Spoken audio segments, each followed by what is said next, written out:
Well, hello and good evening, and thank you so much for being here tonight. I'm Beth Hendricks, the Executive Director of the League of Women Voters of Colorado, and this is the fourth session in our 2026 Activist training series. And we are truly proud to offer this programming as a part of our core mission of empowering voters and defending democracy. That work has never felt more urgent than it does right now. Before we dive into tonight's session, let's take a moment to look back at our prior sessions and where we're headed.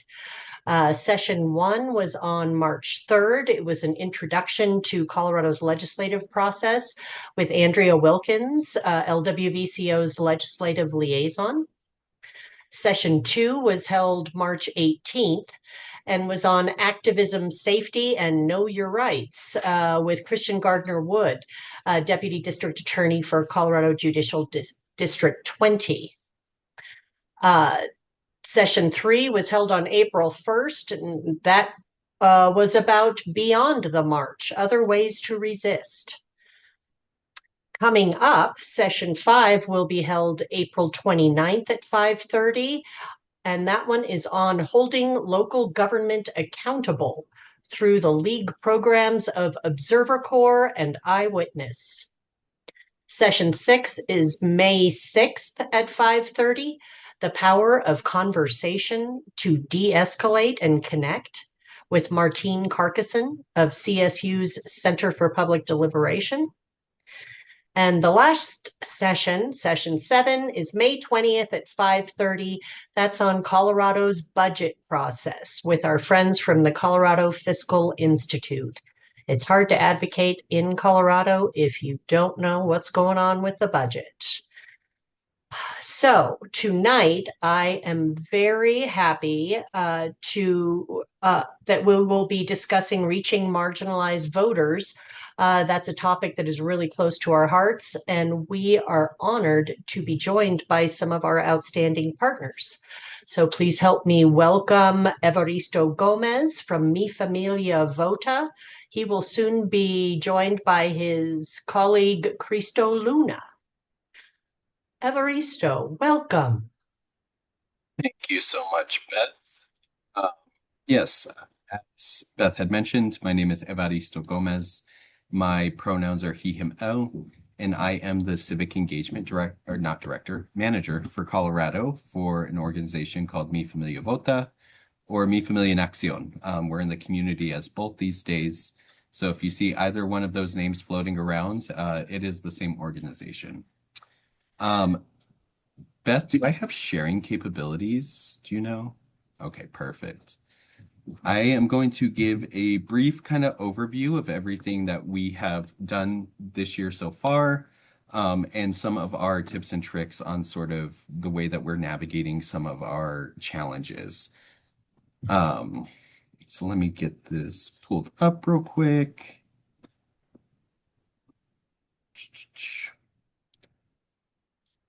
Perfect and perfect. All right, so this is our team. Christo is the one on the far right there. Hassel and Julian. We have been in and out of the Capitol quite a bit this year. But Mi Familia Vota is really an organization that focuses on reaching Latino voters, whether that be new time voters, people who have kind of fallen off the edge. And we really want to engage, educate, mobilize, and then re-engage, right? Creating that pipeline of folks, so that way we are able to continue to have these programs. And so as a part of like our sort of overall being this year, we are doing work in Congressional District 8. That is kind of like our main priority focus. And we've already done some accountability work, doing a sign-on letter, which we received nearly 1,100 letter sign-ons. We've been doing also quite a bit of base building as well. We went through a little bit of a growth period. And so we are currently reaching out to folks, trying to get people plugged in. We're also quite heavily involved in the environmental justice space.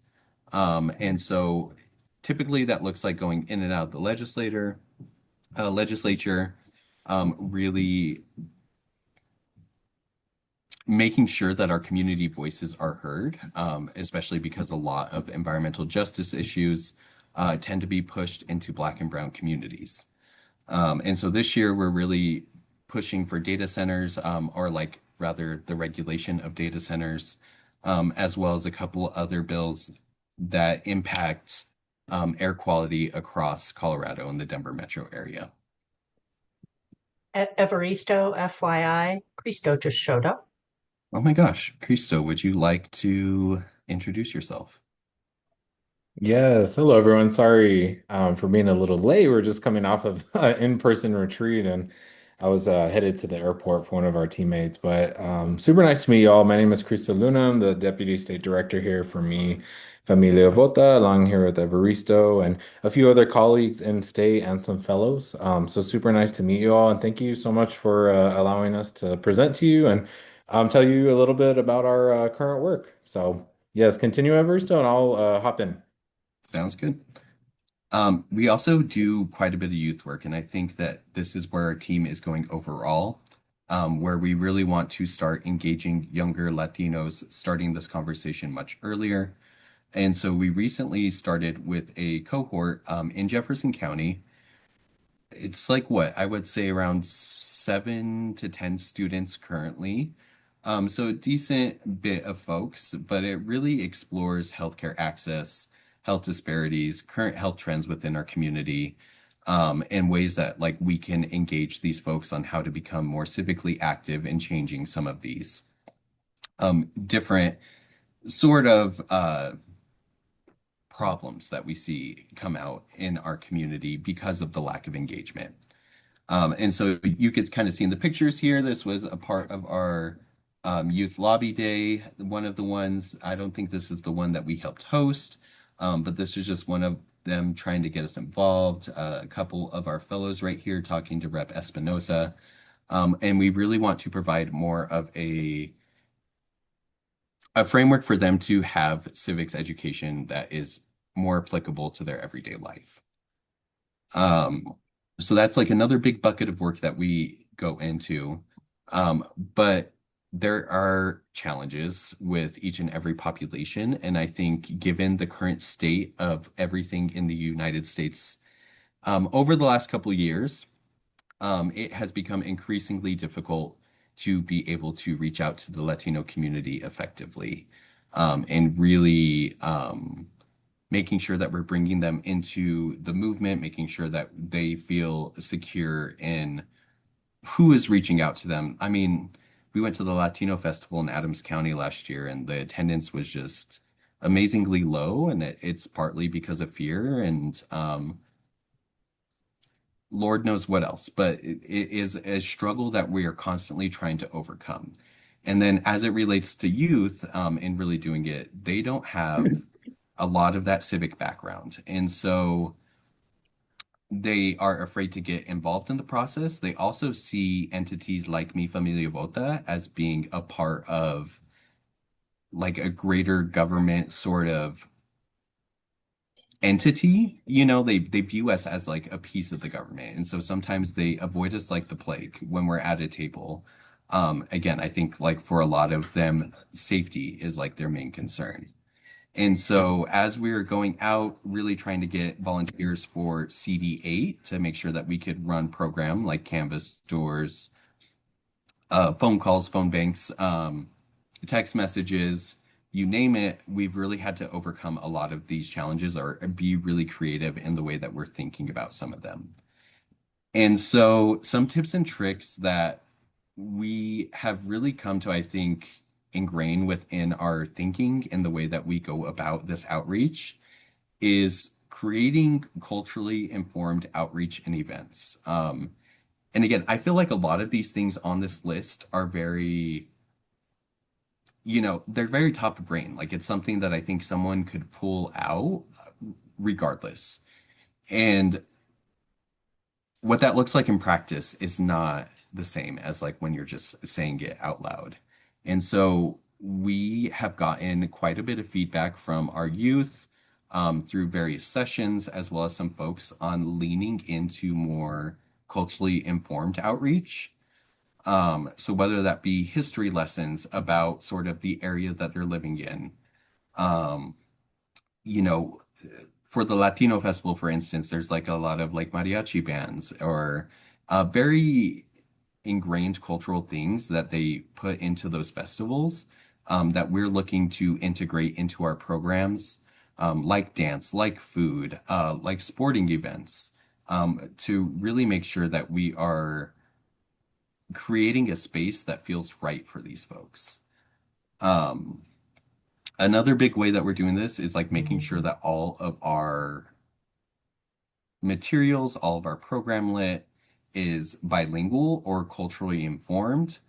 So again, seeing yourself in sort of the literature that you're getting, or the people that you're talking to, that's another really big thing that has been quite successful on Doors is getting people that look like your community to actually go out into the community and start having these conversations and then making sure that they're bilingual so that way not only if the person that you're speaking to only speaks English, or speaks English and Spanish, but maybe their parents only speak Spanish. So making sure that they're able to pass on that information without it having to go through a sort of grapevine where things could start to be misconstrued. Because misinformation and disinformation is one of the biggest threats to, I think, our community, especially as we move into the electoral season. Engage, don't push away. And this one is a really big one for us. I think it's really easy in our time and place to be like, no, you're wrong. We don't want to work with you, whatever that is. I think working for a nonprofit, one of the things that we have an advantage of is honestly working on issue-based work. So we could kind of take the idea of the politic out of the issue itself and move into, I was like out of the politic itself, but like move into the space where you're talking about them on like a language that they understand. And don't get me wrong, explaining methane control systems to folks is very difficult, regardless of what language it's in. Um, but use them as conversation starters to actually engage them. What are their gripes? What are the things that they're trying to change? And how can we start to invest in them to bring them back into the movement for us? Um, Another really big thing is meeting people where they're at, but in a meaningful way. I think that that's a catchphrase that we have heard a lot in like this space where it's like, oh, you got to meet people where they're at. You got to meet people where they're at. But meeting people where they're at doesn't always align with schedules, particularly if you work for a nonprofit. Um, it also, isn't in the spaces that I think are traditional in organizing and creating a sort of space for them.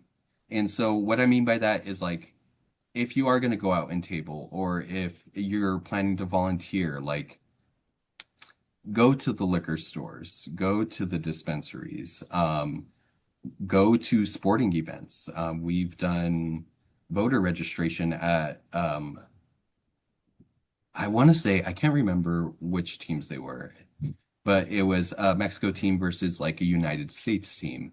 That was like a perfect opportunity. They put us in the middle of honestly some Spanish language media, and so we had people coming up to us all the time, even if they weren't getting registered. That also means going to parent-teacher conferences late at night when people are getting off of work. Um, Christo, are there any other ways that you could think of like the way that we think about this of meeting people where they're at in like a meaningful way? Because I think it extends like into so many different aspects of like the work that we do. Yeah, I think you covered most of it. Some of the other areas I was thinking about is I like how you said like showing up where people are, but that also doesn't necessarily mean like like showing up at their house, right? But showing up in community at like churches, religious spaces. My mind goes to like food banks. Also like going to the big flea market, or like some of these bigger like festivals. Evaristo and I talked a lot about like going to the state fairs, some of these more like really fun, interactive like sporting events. And then we are tapping into more of the art scene as well. We even did voter registration at a concert. It was a Latino artist and it was more like a rave, but hey, that's where all the young Latinos were. And we were there doing voter registration, interacting with folks. So we're really thinking along those lines in terms of engagement, being creative, other than just your traditional settings or creating just like a normal community event. Yeah, thank you for that. Um, Involving folks in the process is another huge way to get people involved. For a lot of these folks, in particular Latinos, they didn't have anybody to share with them, the ins and outs of the system. I had to learn quite a bit myself, coming into this space, and there's still quite a few spaces where I just, I feel like the lesser in the room. Um, but if you're not involving them in the process, like showing them what it takes to do tabling, and how to, I think, effectively even talk to people at tables, or, any sort, I think you can apply this to any sort of technique that you are providing. Um, they're not going to be engaged in it. They want to feel as if they are already a part of the process and you are continuing this relationship in a way um, that hasn't happened, but should have happened.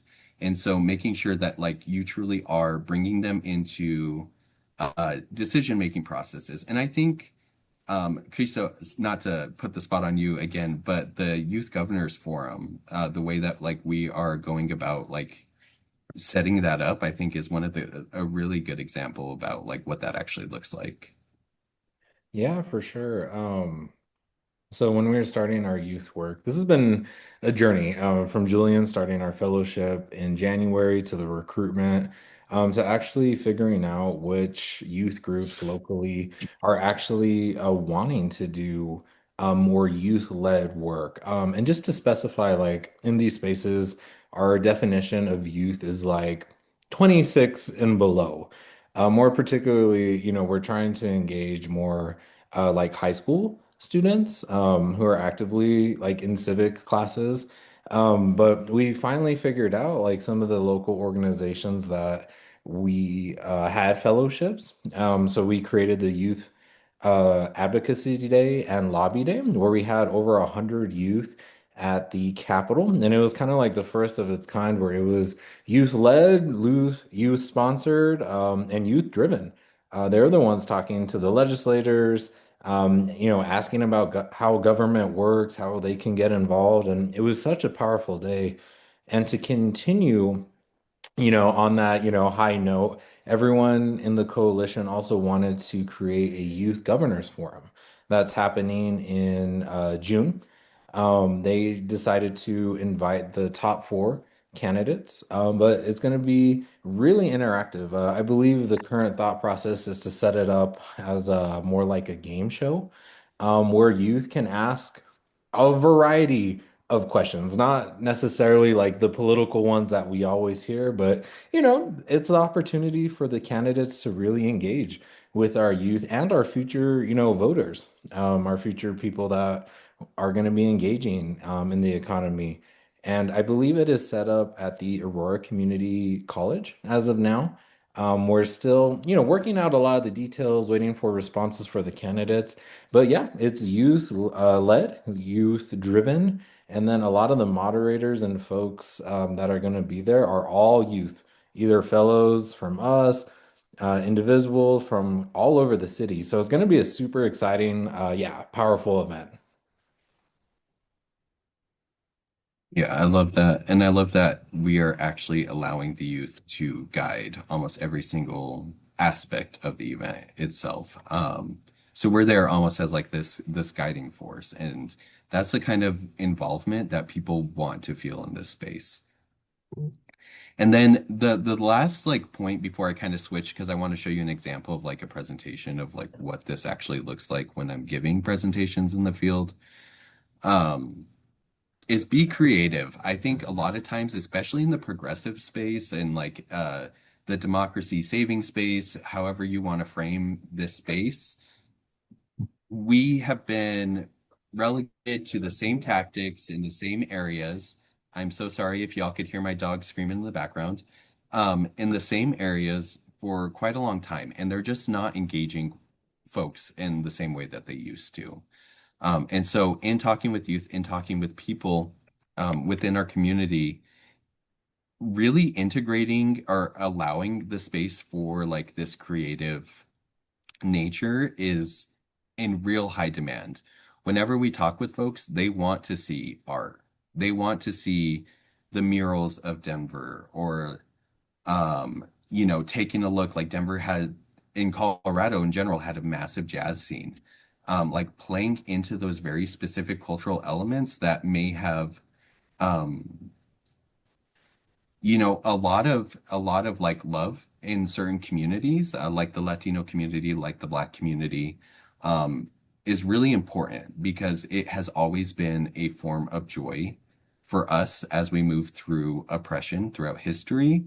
And this is just a continuation of that. And I think a lot of times this space has sucked almost all of that out. And so in providing um, various opportunities to be creative, that is when you want to do your education. Like when people are creating a sign, when people are making a podcast or whatever sort of creative route you end up taking, if it's a dance lesson, um, do your education throughout that entire programming, making sure that they're getting involved, they're staying involved, and that, again, they see themselves in the work that's being presented to them. And volunteer opportunities, providing a method of engagement is also just huge. So many of these community members have no idea what is out there, what kind of volunteer opportunities are out there, um, how they could even start to get involved, or what that process looks like. Especially, I'm coming from, we work with a lot of youth, so like coming from that angle. Um, yeah, really, really involving them in that process. And I do want to take you through kind of what this looks like. Maybe not. Did it stop sharing? Or um,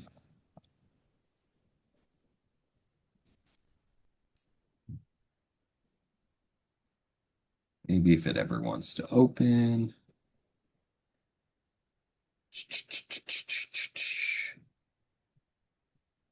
I guess, Christo, in the meantime, while I get this pulled up, is there anything you would like to add to the stuff that I just stopped?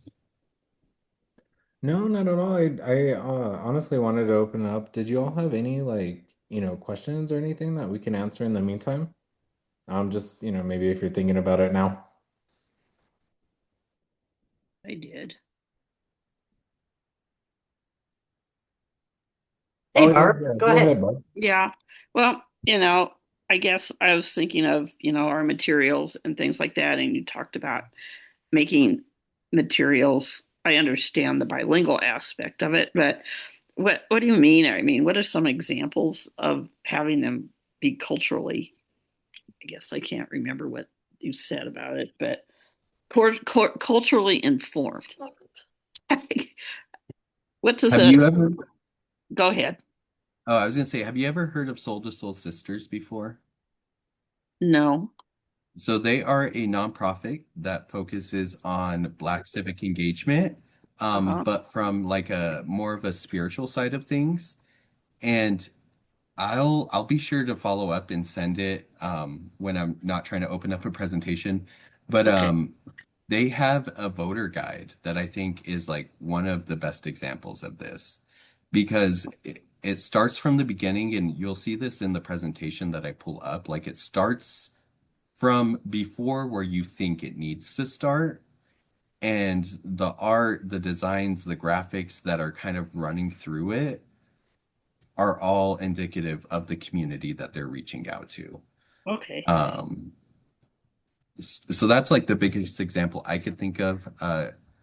And we've toyed around with that idea a lot on our team as well for this upcoming election about like what does a voter guide look like for the Latino community and how we kind of replicate what Soul to Soul Sisters has been doing for years now with their Black Women's Voter Guide.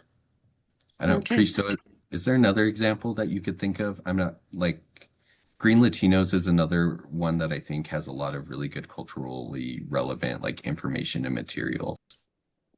Yeah, and I guess I'm especially thinking with voter education, voter, helping voters prepare to vote. We have, little handouts and cards and stuff, but they're all league branded. So, but I guess I think that's an important piece. And I get what you're saying, but having some examples would be helpful. So thank you. Yeah, nothing to add there. Mainly, we're just coming at it from the perspective of knowing your audience and who you're trying to reach out to. Because I think, we've learned in various spaces that, people absorb information in very different ways. So that's why we try to do like lots of visuals, social media, handouts, and really trying to reach communities in various of ways. But yeah, we can definitely send some materials there. Was there any more questions that came to mind?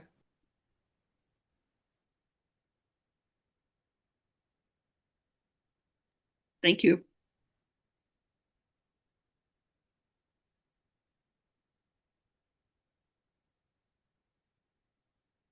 Example, oh, excuse me. Here is an example of a presentation that I had done in various high schools. So DSST Conservatory Green, I believe Alameda International, Lakewood High School. So kind of all over the board. But you could kind of see in this initial branding, and I hear your point around organizational branding as well, because that's like a difficult thing to, I think, manage when you're trying to do outreach. But like for instance, in our branding and colors, like this yellow has like a very deep connection with Latinidad and in particular like Mexican culture, and same things with the pink and the blue. So like even when it comes to like branding, like we're kind of already primed on that sense. Um,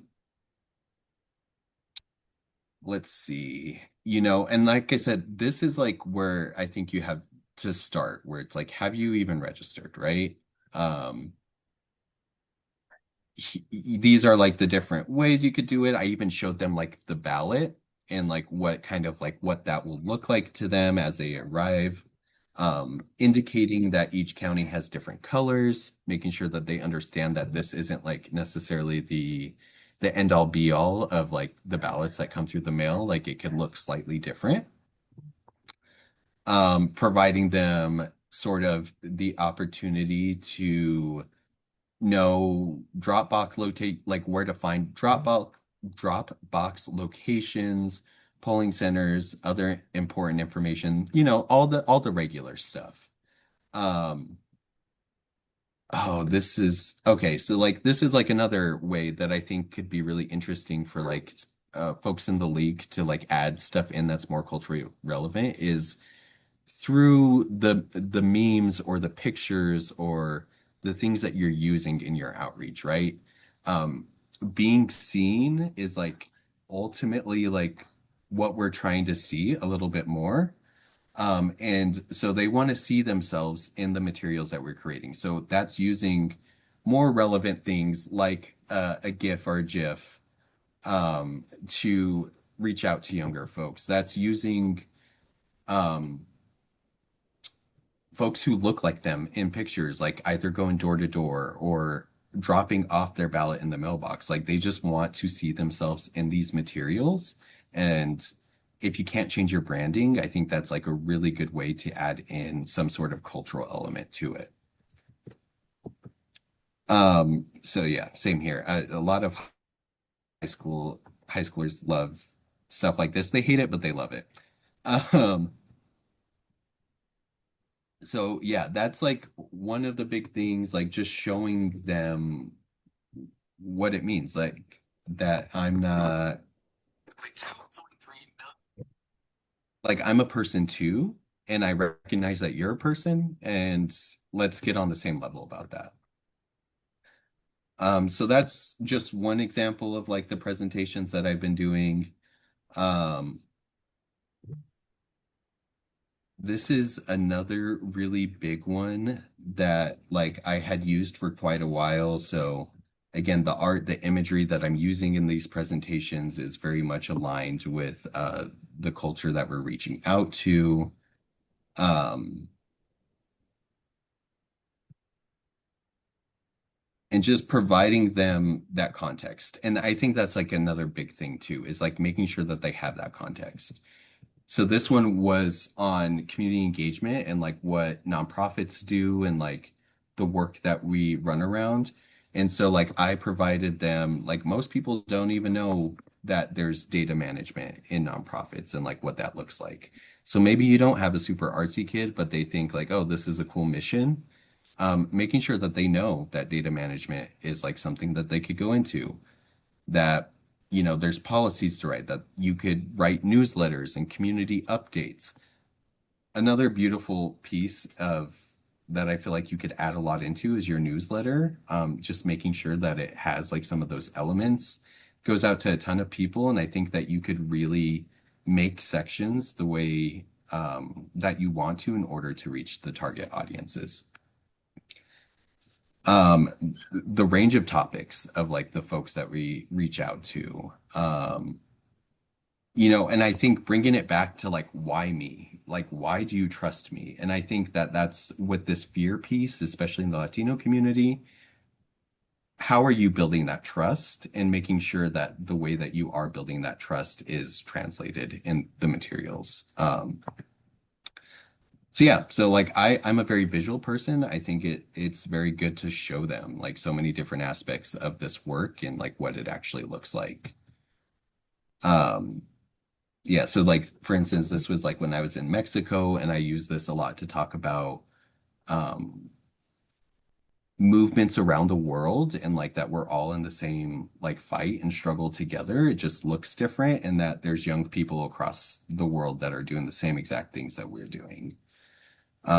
You know, for instance, this bottom left piece right here is a school board meeting where I actually seen like I'm pretty sure they were like 7 or 8 year olds giving testimony to their board members. And you know, those are just like really beautiful moments and pieces that like of experience that you may have that you could provide to them to again build that trust as to why you're coming out into their community, and you know that you're not here just to take advantage of them, Thank you, essentially. Joe. But yeah, like seriously, like all the way through, like this one is quite literally showing them how to get involved with us, like how to even find the contact us page on this is our old branding, but on our website. So yeah, that's pretty much it. I have a ton of resources that I could send to Beth, and I'm not sure if like that would be best just to kind of like mass send them Yep, out. that's Um, great. Christo, I want to open it up to you to see if you have any comments. Oh, yes, Barb. Okay, I'm just gonna share, some of my experience, and I'm up here in Greeley, and we have collaborated with the Latino Coalition up here, and had gone to one of their events to help register voters. But we got a lot of pushback from people that didn't trust the system and were very negative about voting. So I could see that this would be very helpful. So I don't know. I just want to present that as a scenario, and maybe you have some suggestions of how we might proceed in the future. Yeah, that's a good question. I think I don't know. Christo, do you have any initial thoughts on this? Because I feel like I have a lot of thoughts. I need to compile them. Yeah, that's a great point. I think, that community trust aspect is really important. And also, having a track record of, doing well in the community or doing well by the community. So my mind immediately goes to like, what other partners were there? Who did you collaborate with? Because like for us, like if we wanted to do an event with you, in Greeley, like I would rely on you to introduce us to the community so we could show you all these things that we have to offer. But at the same time, it's your community, right? So that's where my mind goes. Like, the community has a rapport with you that they trust you enough that you're bringing us in to also offer something for them that's positive. And that's what we do a lot too. We are, not necessarily part of so many coalitions, but when we do our actual work, it's always in collaboration with somebody. It's not just like us, like on an island or parachuting into a community. We always try to do our best to identify like who the community leaders are or where are the trusted spaces that we can be introduced in. So that's where my mind immediately goes. And then Christo, sorry, not to put you on the spot again, but Rebecca in the chat said, "Are we connected with Hispanic youth organizations?" And I'm trying to think, are there any specific Hispanic youth organizations? I will have to look unless you have some in mind, Rebecca. It's my understanding that there's not any like specifically for Hispanic youth. A lot of the youth serving organizations are, some of them have more Hispanic students than others, but they're not necessarily like Hispanic led or focused. And I think that's where we've really come in as a team and thinking about where our niche is in all of this and understanding, to Christo's point, like we don't have to be the driver on all this work. We could be a great partner to like help establish that community, like with a more trusted community voice. Um, yeah, I think Color would probably be the closest one with like their LIPS program, and a couple other things. Um, but yeah, to my point, we were like we took a step back and being like, where are their needs? And we recognized that Hispanic youth, Latino youth need more help on this front. They need more civic education. They need more opportunities in this space, and they need someone they could trust to represent them and guide them through this space without, um, the traditional harm that they might experience. Oh yeah, Claro as well. But yeah, does that help answer, Barb? Yes. And some of it's context too. I was going to say that this was up at the University of Northern Colorado. So, I mean, I think that was a different space for many of. I wasn't there. I just said there's a group. Wasn't able to go, and it might have been our preparation too, as I listened to you and whether or not, but and also that was pre to the time when we went through the whole suing the Weld County commissioners together with the redistricting process. I've known a couple of these women and stuff for a long time, but it was mostly through my partisan politics. But it's you have to really do truly be part of the communities and establish that trust. So yes, and I think there's some things we could have done better to engage the people that were there in a different ways, being sensitive to the culturally informed approach. And Evaristo and Christo, Barb is a leader in the Greeley Weld County League of Women Voters. So you probably want to connect with her on your work in CD8. Yeah, and I think we're supposed to connect with somebody a while back. And once again, I've been kind of out of the mainstream for a little while, but kind of back in.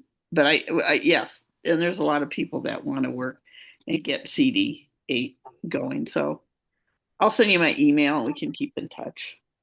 Perfect. Yeah, I actually think that was me, and it has been unbelievably hectic on our end as well. So, Okay. thank you for the grace, but also let's connect. Yeah, let's do. Well, I don't know. I just got done with knee replacement, so there's been a lot going on in my life too. So thank you very much, Yeah, of Evaristo. course. And I just want to leave that this is like very hard. These are questions that we wrestle with day in, day out to make sure that we are really providing the best materials and education and engagement that we can to our community. So if you're like, this just feels aloof and kind of like crazy and all over the place, it's because like, in a way it is, we're people and the times right now are extremely challenging. So we are currently working through this with you all as well. Yeah, for sure. The last thing I'll say is that, yes, it seems that maybe on the surface that sometimes it is a little chaotic, but a lot of thought and care does go into a lot of these things. And Evaristo and I, also recognize also that, we are a younger team. So, that's why we really appreciate like different generations of perspective because we need it all. And that's what really helps drive and inform our work and our decision making. So that's why we love being in all these spaces because we're constantly learning.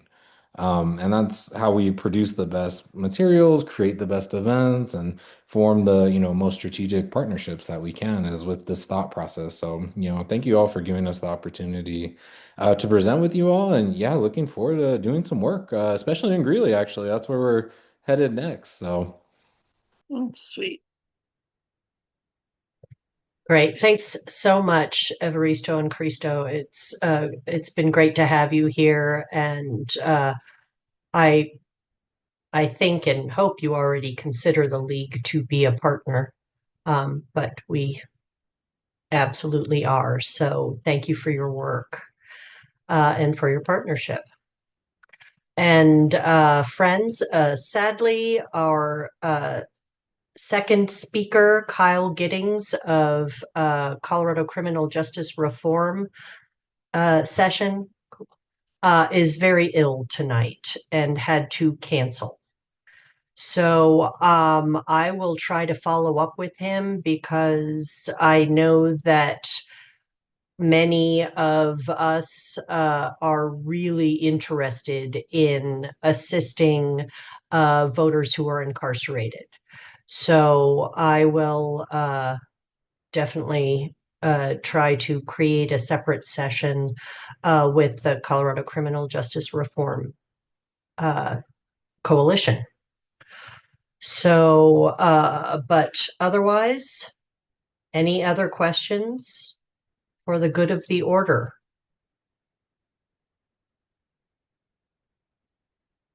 Appreciate you all being here. Thank you again, Evaristo and Christo. So appreciate you. Appreciate you all. Thank you for being here and for being motivated to defend our democracy. Thank you both. Hope to see you at the next session. Thank you.